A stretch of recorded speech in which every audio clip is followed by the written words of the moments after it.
you both might have a different viewpoint. Our job is going to be to bring you both in a way together to make the best investment decision.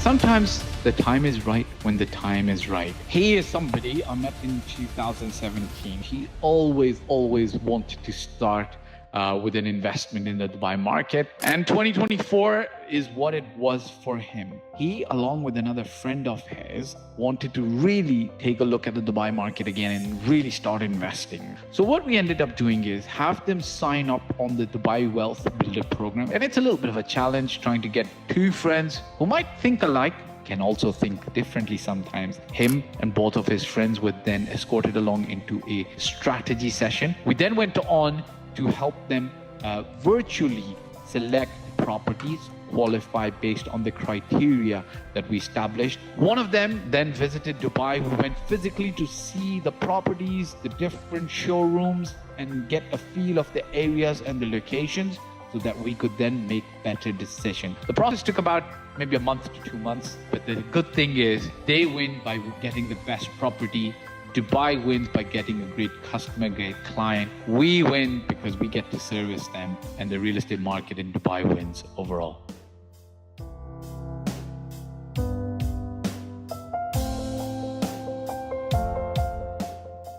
Good morning. Assalamu alaikum wa rahmatullahi wa barakatuh. Welcome to another live. If you're not used to it, get used to it. Generally speaking, almost 98% of the time, we go live on Saturdays. What that means is you can actually come on live here with me, ask me questions. I'll do my best to answer. And we have a little bit of a nice chat, especially about Dubai real estate, generally speaking. If you got questions around life, wife giving you trouble and strife, actually don't ask me those questions. Might not be able to help you. Maybe I will. Okay, everybody who's joined in, welcome. Muhammad, Sabith, Ragat Sadiq, Shaban Fikri, Bismillah, Adib, Abu Bakr, Bilal, Abi Sri, lucky to be, Shahdom, Sohail Qureshi, Bekim, Ibraj, Muhammad Kamar, Assalamu alaikum, how are you? Vidhi Singh. Hey guys, everybody who's joined in, welcome. It's my pleasure to have you guys here. What I generally do is, I generally choose a topic, any topic that's relevant to what my team selected, what we think. Thank you, sir. You're welcome, brother. Bless you. And what I end up doing is, I end up speaking on the topic, but I also take questions. So if you guys have sent good questions, actually, most of the questions, actually, to be honest with you. Deepika, good morning from India. Good morning. Zabur Mirza, sir, I need a job. Are you ready for a job? Apply. Get a job. Ask Allah. Make dua and do your best. You will get a job. Don't worry. One thing I want to point out, guys, Zabur, is words have power. When you say, I need a job, you are actually saying, and I'm going to explain it to you very clearly, maybe in Urdu if you need it to be, but because you wrote it in English, I'm pretty sure you understand English. When you say, I need a job, you're actually putting some thoughts towards the fact that you don't have a job. So instead of saying, I need a job, every day, every morning, say, I have an amazing job. I am the type of person who goes to work in a lovely job where all my colleagues love me. The boss loves me. I am the boss, if you want to be the boss. And I get paid tons and tons of money, okay? So be positive around it. Inshallah, Allah will bless you. So don't... I know, I understand when you need a job, you need a job. I'm trying to help you in my own way. Bless you. Go out there, apply. You will find a job. It's... the thing is, as Muslims, we believe your risk is written. So it's going to come to you. So just go out there, look for a job, you get a job, right? It's not overcomplicated. Millions of people find jobs. You will as well. Guys, let's talk about real estate today, a little bit further real estate, but I'm glad you asked a question that wasn't real estate related. Let's talk about profits, okay? Very quickly. I'm not going to make a long video on the way that you make profits in Dubai real estate or in general. Hey, everybody who's joined in, welcome. Altaf, Sayed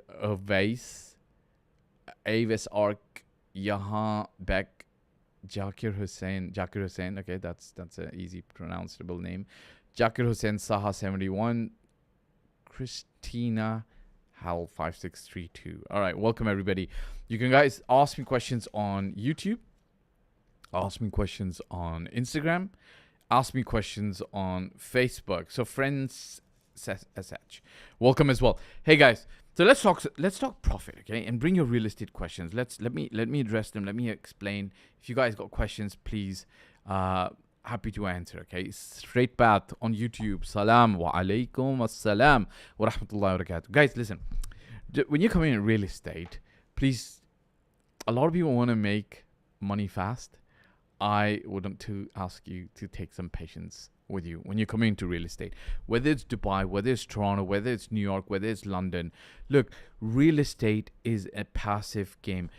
Straight path, can we get a golden visa if we buy in Sharjah? I don't know the question to that. I will get my team. We got to ask this, the Sharjah question. I think, in my opinion, my personal situation, what I know in general, I think no, but don't take my word for it. I will re-ask. And maybe make a video. But one thing you guys have to understand and recognize is that these visas, these things that get announced, when they're announced by Dubai, is very Dubai specific, okay? It used to be back in the day, if you bought in Ajman was also giving residency visas. But the way you've got to understand the environment over here. It's the way the Emirates operate, they are independent, but they also have a federal policy to follow. And the federal policy is generally, made together in Abu Dhabi and so on and so forth. So you've got to be very, very careful when you're going into Ajman or Sharjah if a golden visa is the most important thing that you're looking to do, okay? Straight path. But let's double check on that for you, straight path, okay? Vidya, I see your question. Let me come back to it, okay? About how to start in real estate. But I want to talk about profits. People who are trying to make profits in the Dubai real estate market as an investor. And this applies to all categories. If you're coming in with 500,000 dirhams, 50 million dirhams. I've seen it all. I've seen the big numbers. I've seen the small numbers. Perhaps not $1 billion right now or 1 billion dirhams in one transaction, but maybe perhaps some people who've invested 1 billion and more, okay? One of the things you've got to come in with is try not to take a short-term gain approach in Dubai real estate or in real estate in general. A lot of people want to be fast, want to be quick. I understand it, but slow down. Slow down. Nobody got to the top of their game super fast, instantly, overnight. Yes, you're going to tell me, no, but Instagram was bought by Facebook for 16 billion or 15 billion, and it was pretty fast. I think it was early days. Or WhatsApp. I think WhatsApp was a long grind. But you've got to understand, like, Instagram being sold to Facebook very fast, these founders were probably working a long time in Silicon Valley on a lot of other projects. What you don't understand is YouTube was built by people who came from PayPal. Anybody can correct me, but that's the team. They're known as the Silicon Mafia, right? The team that built PayPal, I believe. They went on to create a lot of very successful startups like LinkedIn, YouTube. YouTube is kind of like television for the internet, right? It's kind of like television for the internet. That's a good way to explain it, right? So a lot of people, when you come into real estate, a lot of people come with this attitude, like, I would like to invest 2 million, 1 million, 20 million, but I need the return to come back to me in 6 months, 1 year. I'm not saying it's impossible. It's a challenge, and you're exposing yourself to high levels of risk. So if you want that extreme levels of return, be prepared for the risk as well. Risk means you could lose money as well, okay? It's part and parcel of the transaction, of the game, right? Everybody here who's come on, welcome, guys. I'm going to take some questions as well here. Bilal asks, sir, question is, okay, can I ask Vidhi's, I'm going to answer Vidhi's question first. Just kind of like in priority levels. It's easier, so I know I'm not forgotten. As a fresher, how can I start working in Dubai real estate as an agent? Okay, I've answered these questions many times, but I'm going to answer it again. There's 3 parts that you need to reflect on: your personal life, real estate knowledge, and the processes. What do I mean by personal life? Okay, are you ready to be a real estate agent? Like, if you came to me and you said, hey, I want to become a sports person, an international sports person, are you ready to put in the work and the training and the discipline it requires for you to play at that level, right? If you came to me and you said, I want to become an accountant, I want to become a chartered accountant, a CA, are you ready to put in the work to pass the CA? If you came, the grind and all, if you said to me that I want to be a social media technologist or a, marketing specialist, are you ready to put in the time to learn, to go to the conferences, get mentored? Same thing with real estate. Are you ready to commit your life to being a real estate agent?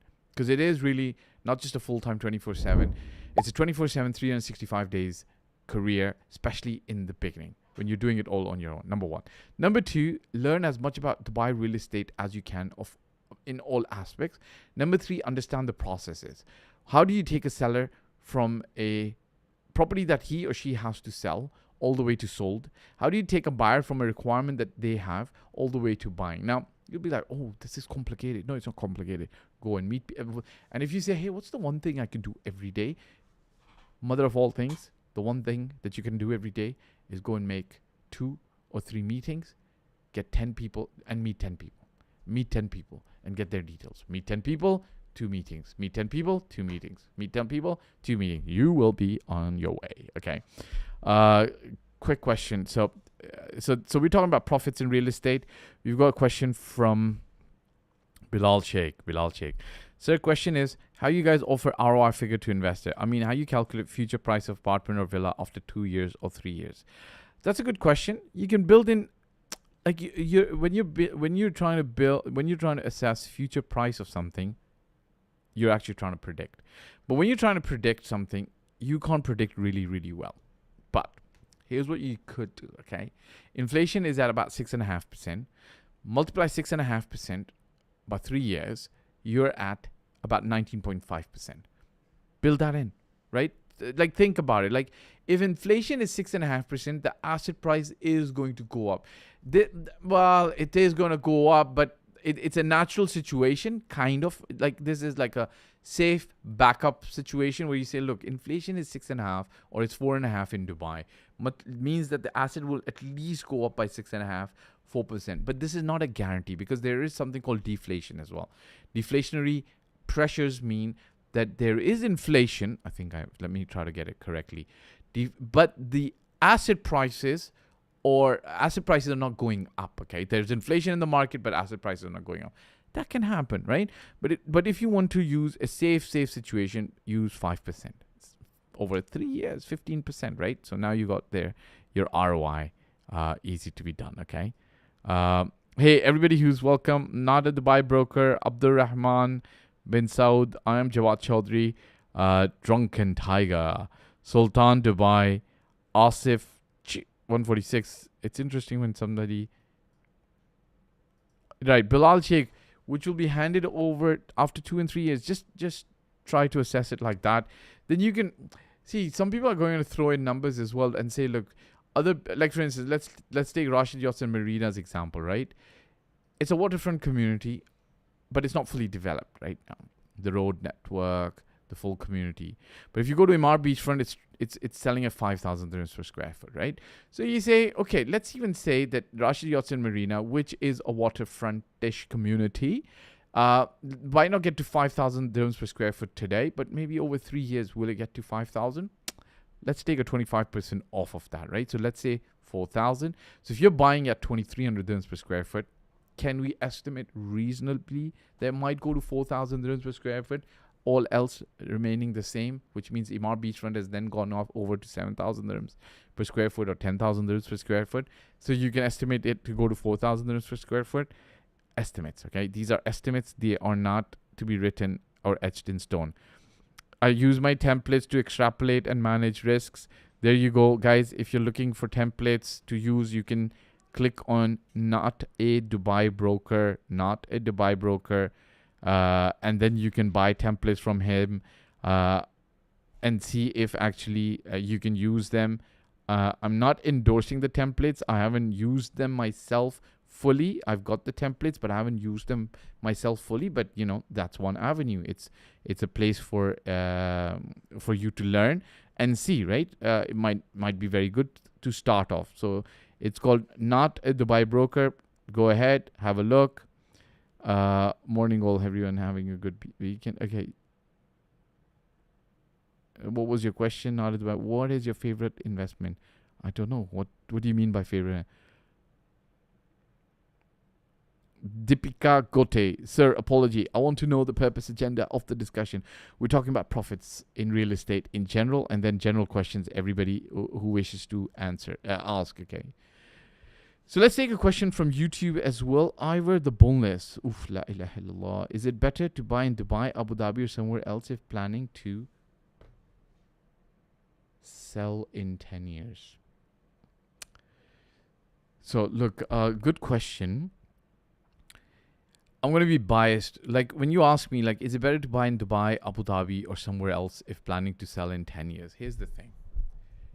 It depends on a lot of things, like your budget, how much money you have, what your requirement is for the property. Are you going to live in it? Are you going to short-term Airbnb? So like a lot of things depend on your personal vision and strategy. Would you like to liquidate it in 2 years, 5 years, so on and so forth? And then evaluating. Like, okay, if you want the simpler, fast, quick answer. MS Ansari, don't worry, we're still on the discussion. I'm answering Ivor the Boneless right now. If you want a quick, fast discussion, what ends up happening is you would look at what's the best place preferred by generally 90% of the people to live in the UAE. It's Dubai, okay? It's hands down Dubai. It's kind of like saying, but it's not, let's say even 80%, because some people might not like Dubai, right? For XYZ reason, because it might be busy for them. They don't like to step out of the house. They like to work at home. They want to be close to the beach. And even the beach properties in Dubai might not fulfill their requirements, right? So what ends up happening is 80% or 90% of the people prefer to live in Dubai. I think then is Abu Dhabi / but Sharjah is also close by, right? And then, but then you've got to understand that Ras Al Khaimah and then Al Quwain, they're coming quite fast. There's Ajman in the middle as well, but Ras Al Khaimah and Al Quwain are coming quite fast, right, on the heels. But when you look at the regulatory environment, Dubai's got the best. Dubai leads in regulating and protecting the investor, okay? The others follow. They're not so far behind, but they're there. Haji Sulaiman, Assalamu alaikum, how are you?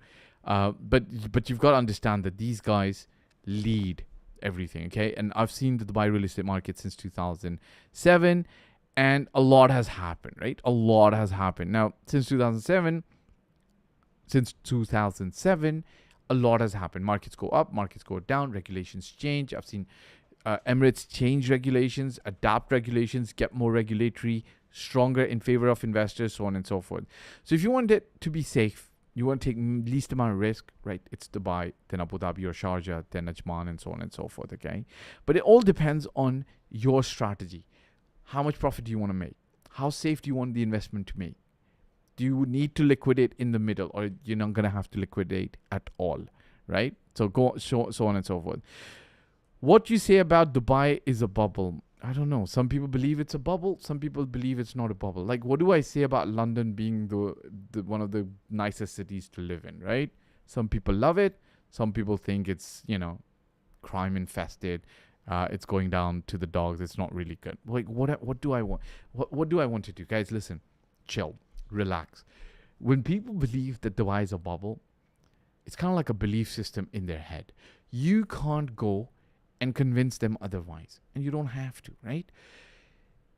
I generally save the videos that come. Walaikum assalam rahmatullah. Haji Sulaiman, how are you? Hope you're well. I kind of generally save the videos that I've seen in the past of Dubai's growth over the last 40 years. So these videos are there. Like, you'll see videos coming out from, all of Dubai, how it's grown from 1980 to 2024. It's 44 years, right?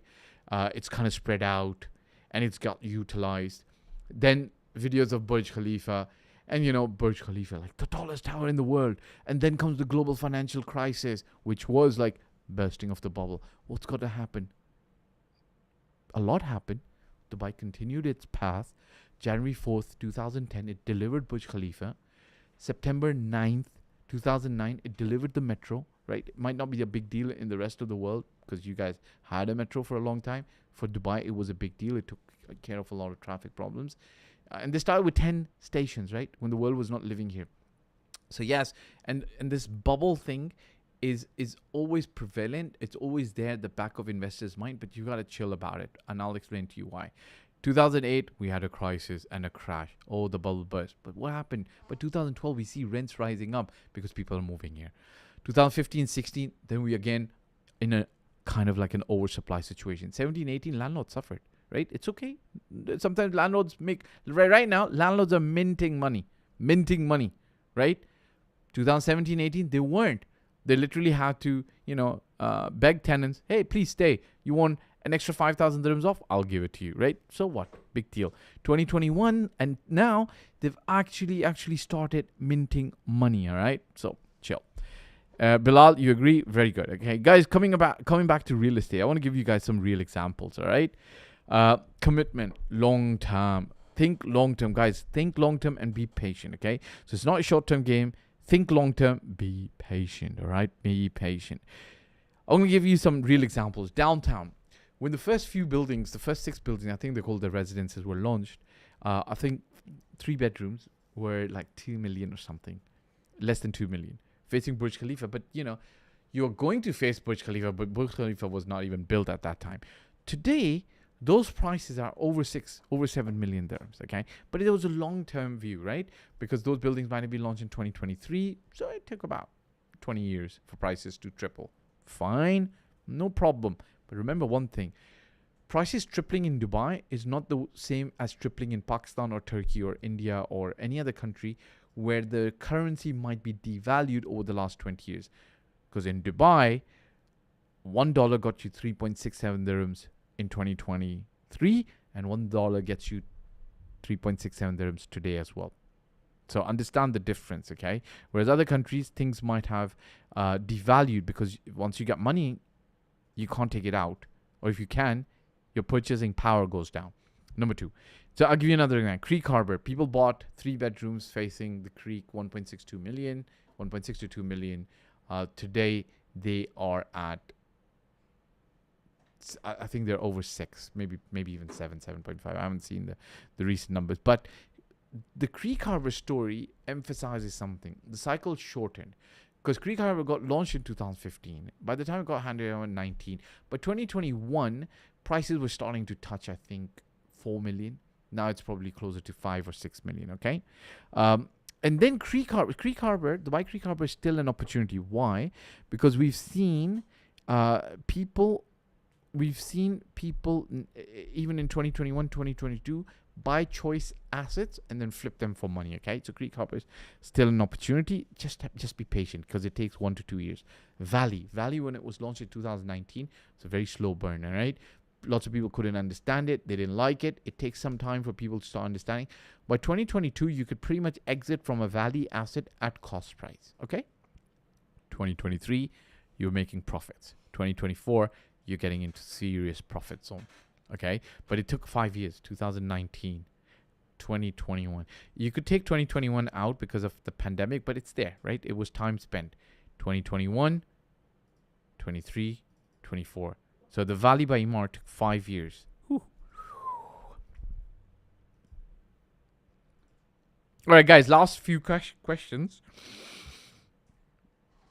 Should I answer these comments as well? Okay, so I've got these questions. Good morning. As an upcoming real estate agent in Africa, what's the best strategy for me to succeed in real estate? 3 things. Fix your life. Number 2, understand knowledge about real estate. Get knowledge about actual real estate from the market. Number 3, understand the process. Look at the full deal from start to finish and see how people buy. When focus is on ROI, not resale, what would you advise for someone who has only 300,000? Invest in off-plan or wait a bit more and buy directly in JVC? Thanks for this advice. It varies. It varies. Like if when focus is on ROI, which means return on investment, not resale. See, first of all, you got two things muddled there. When you say return on investment, you actually mean rental income only, because when you say return of investment, it also includes future resale, right? So if I put 1,000,000 dirhams today and I got rent of 100,000, that's 10%, let's say net. But if I sold that same property today for 1.2 million, so 200,000 plus 100,000, now I'm at 30% return on investment, okay? But what you're trying to say, Aziz Al Ghali, is that you're looking at only rental income. So when you say, hey, I want to just get rental income, I don't want to resell, that's fine. And if you want to get something for 300,000, I would say, yeah, okay, go ahead. See, investing in off-plan, the problem with investing in off-plan, if you're doing it on your own, it's a very challenge. It's a little bit of a challenge, because why? You might end up selecting a property by a developer that's completely whack. Like, on a scale of 1 to 10, it's a 2 or a 3. So now, not only are you exposed on the liability of an off-plan property, because you still have to make the payments, but you're exposed a little bit further, because you might even lose the 300,000. Like, you might not make that money back, right? So you're kind of like in that situation that you got to be careful. If you got 300,000 in JVC, you're gonna get something not very good, brother. You're gonna get like the least nice studios right now. You might want to check out Sports City. Sports City, you might find something. Maybe in an elite building, but even then, I don't think you get something in 300,000. Maybe in elite 1 to 4, elite 1, 2, 3, 4 buildings, you might get something. Maybe you could, if you had an agent who's going into the market and say 300,000 dirhams cash tomorrow, cash tomorrow, cash tomorrow, so they can maybe get you a deal. Maybe they can get you a deal, but I would think if you're going to go down the off-plan route, get in touch with us, join the program with us, and go properly. But if you're looking to just buy 300,000, buy a studio, but you'll get an average studio. But if you got 300,000, maybe invest in a slightly decent property. Yeah, wait and you don't wait and increase budget, because the prices have gone up as well. So that's good, Aziz Al Ghali. I understand what you're saying. Excuse me. Waiting has its own opportunity cost, right? So what's happened is, if you invest 300 and you invest in the right property, decent, okay? Listen, you guys can't go into the market and say, okay, I'm going to invest 300 and I'm going to get the best property 10 out of 10. Okay, maybe you get a 8 out of 10 property. That's not bad, right? 8 out of 10. Like, if anybody asks, like, how happy are you in life? I think if somebody said, I'm 8, that's pretty good. There's 2 points for improvement. If you said 10 out of 10, like, that's it. You're done, man. You have everything you want in life. There's nothing else left. So if you start, say, Bismillah with 300,000, it's good.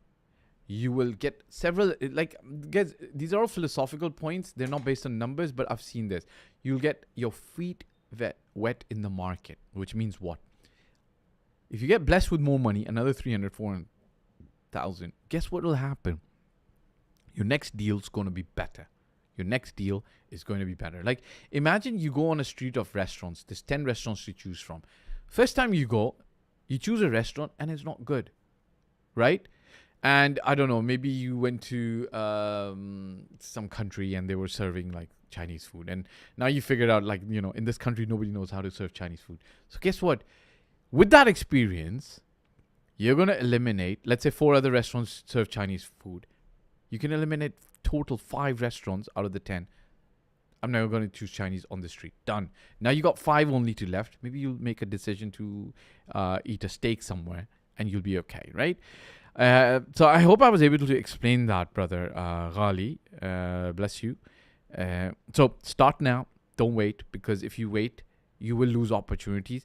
And losing opportunities is not just the real estate. You're also losing the experience that you might gain to making better decisions. Okay? Bilal Sheikh, I will come Dubai in September and meet you, sir. You're welcome. Inshallah, what we might do, set up a meet and greet someday so that we can meet. meet and then understand. See, not a Dubai broker, right? How many properties he's invested in? 4 or 5 properties. But of course, with every single 4 or 5, maybe 10, I don't know how many properties he's invested in. Maybe he can reveal that here. But I know every property, not a Dubai broker. He's in the comments on Instagram, guys. Go and you can check out his page. Every property that he has bought, I'm sure he's learned more. Okay, Bilal, look, for a meeting, I'll tell you something. Generally speaking, you catch me on the road, on the street, in the masjid, I'm all yours. If you want to meet and you have a specific agenda, just go to my team, ask them, let them know that, hey, I want to discuss this. I do paid meetings, but on YouTube, you have me every Saturday. We're meeting here live, right? You can generally every Saturday ask me any question you want, and I'll be happy to answer, inshallah, bismillah, okay? Oh, another Dubai broker says, well said, feet wet in the market is the best way to get into Dubai real estate. Yeah, it's like, it's not just Dubai. A lot of real estate principles apply to life, right? How do you get into anything? Baking a cake, do it the first time. Maybe the 5th time you'll bake a nicer cake. Yes or no, guys? Yes or no, right? Can you bake a cake first time? Perfect? Good. You could. But it's kind of like it happened. Can you repeat it? Probably not. Maybe yes. But if you do it 4 or 5 times, what's going to happen? You'll know the mistakes. You'll know how to avoid it. Ansari MSA says, I bought my first property last year, and while buying, I did a lot of research and learned a lot through from the guys like you. Okay, bless you. I started giving advice to my friends, and they bought as well. Alhamdulillah. They are happy. Very good. Very good. I'm thinking to get affiliated with one of the real estate agents. How do I now tell my contacts about it, as now they will think that my advice are for my own benefit only? Yeah, that is kind of tricky. See, if you're not a real estate agent, so see, I'll tell you something, MS Ansari, when you say you've done a lot of research and you've given advice to your contacts, but when you say, affiliated with one of the real estate agency, I'm reading between the lines. What you're trying to say is, look, I've got families and friends who want to buy real estate, and I can send referrals I can work with real estate agencies, so I can make some money off the advice I'm giving. I get it. You are in a gray area. Why? Because the moment you give advice to friends and family, and you're benefiting from that advice but not disclosing that, it's a gray area. Because if they find out, and if the investment goes bad, you're going to be in some trouble in a relationship wise, right? Number one. Number two, if you're not bringing a lot of value to the table but only doing advice, you're just referring them to the real estate agency to close the business on your behalf, you're worthy of getting a referral fees. And that referral fees, you can inform your buyers, your friends and family. You can say, hey, use this agency, they give me a referral fees. And I don't know, you got to tell them and then see if they're comfortable with that. Like if you get 10, 25,000, whatever, right? But if you think that you can go into a real estate agency, get affiliated with them and then try to get the full commission, most agencies would not, because then they're like, what are you investing into the process? Are you committing? So now MSA, if you want to get paid, you've got to become the paid guy.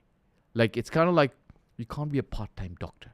You can't be a part-time agent. You can be, but people need to know you're getting paid for this. And when they know you're getting paid for this, they will respect your time and they'll know that this is business for you, which is fine. There's nothing wrong with that. But if you want to stay in the gray is not good for anybody. Like you got to be clear, right? You got to say, hey, I'm working with this agency now as a realtor. Okay. Even if you're working part-time at the agency, and some agencies might allow you, but then you got to tell your friends and family, hey, I'm actually working as a realtor. I am RERA certified. So you got to commit into it, all right?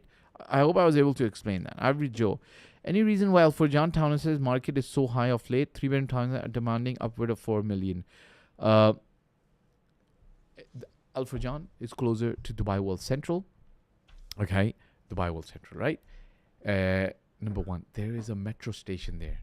Number two, for the longest time, Al-Furjan Townhouses and that place was getting disregarded.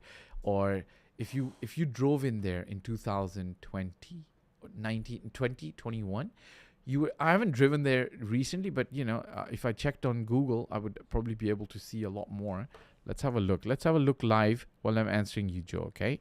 So, Furjan Townhouses. Let's see what the maps show me, okay? I just want to see maybe a 6 months old satellite picture to see how the place is now looking, okay? So I'm just looking at it now. Allahu Akbar. Yeah, it's still... So the thing is, it's still a lot of townhouse. There is still land. There is still land, but a lot of townhouses are built. Like I can see a lot of townhouses are built, and a lot of them are under construction. And so, guys, you're asking me a question, MSJ, why? Because the market's moved, right? And if you say, and by the way, these 3-bedroom townhouses, when you're telling me they're bigger townhouses, so the per square foot price is still, I bet, lower. They're not very high. And if they're asking upwards of 4 million, it's kind of crazy. Go in there and negotiate. Like, you've got to really negotiate, okay? And you might get a good deal, all right? Realtor for the past 10 years, real estate with Suhaib, mashallah. Okay, well done. Okay, real estate, mashallah. Bless you, brother. Tell us more about your book. Hey, guys, okay. Guys, listen. See this guy? Real estate with Suhaib, realtor for the past 10 years, alhamdulillah. Mashallah. I don't know him personally, but go and follow him. Check him out. There's few people in Dubai who are more than 10 years. Okay? There's few people. Okay? Adnan Bhatti, if you want to meet me, go to our website. Just apply. I do paid meetings, guys, but on YouTube, it's free, guys. It is free. You're here to meet me here, Adnan. Bless you. But if you want to meet me, there's some link or a number somewhere. Just apply. I do paid meetings. Send an agenda, and if the team qualifies and we are both qualified to do that meeting, I'll be happy to meet you. No problem. I don't have a problem meeting people, guys. I love meeting you guys. But I'm saying, like, look, if I can answer your questions for free, just take advantage of this forum, right? It's available. I'm available. I am available. Okay, is Ezra Amkel, thank you for your precious, valuable advice. Bless you. Somebody asked a question. Okay. Tell us, not at the buy broker. I'll tell you more about my book. Okay, this book I wrote in 2016. It's more anecdotal and it's philosophical and it's a personal guide. It's a good book, if I say so myself. It's called The Intelligent Real Estate Investor. Okay. The topic, the title was, I think they're taken from The Intelligent Investor. I think that's Warren Buffett or Charlie Munger's book. This one came out last year. This is a very practical guide. I think it's a very good book. You guys should buy both, get both. They're on Amazon, on our website. You can get the ebooks as well, okay? Said, hi, Mr. Fahd. What's your opinion about the high service charges and chiller cost in the building? Avoid them. High service charges and high rises. High service charges and high chiller costs. What can I tell you? They're not good. They're not cool. They shouldn't be there, right? How do you get away from them? Just don't invest in bad projects. All right, guys, listen. It's been a blast. Thank you very much for being here on my live. I don't see any more questions coming through, so I'm going to say goodbye to you guys. I'm happy to have answered all these questions from you guys. And see, Ms. Ansari, you hit it on the nail. For John, townhouses are bigger, right? That's why they're more expensive. All right, Amin Sanji. Thank you very much, guys. Bismillah. Assalamu alaikum. And, you know, real pleasure meeting you guys. I hope that we can spend more time. I hope that this will become more regular. I'll get more questions. And, you know, guys, if you want to share, you know, in the comments, you can, you know, share my live with other people. They'll get the books. They'll benefit. I'll benefit. You guys will benefit. We can grow a community, inshallah, of people who are trying to grow wealth, manage wealth, and preserve wealth through real estate.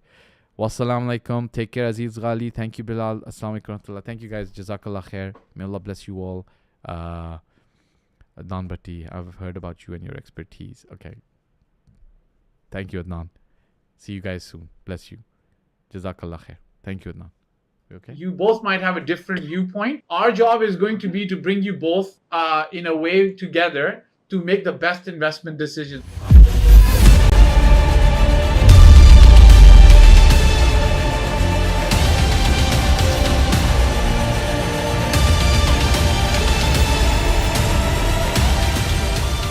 You know, sometimes the time is right when the time is right. He is somebody I met in 2017. He always wanted to start with an investment in the Dubai market. And 2024 is what it was for him. He, along with another friend of his, wanted to really take a look at the Dubai market again and really start investing. So what we ended up doing is have them sign up on the Dubai Wealth Builder program. And it's a little bit of a challenge trying to get two friends who might think alike, can also think differently sometimes. Him and both of his friends were then escorted along into a strategy session. We then went on to help them virtually select properties, qualify based on the criteria that we established. One of them then visited Dubai. We went physically to see the properties, the different showrooms, and get a feel of the areas and the locations so that we could then make better decisions. The process took about maybe a month to 2 months, but the good thing is they win by getting the best property. Dubai wins by getting a great customer, great client. We win because we get to service them, and the real estate market in Dubai wins overall.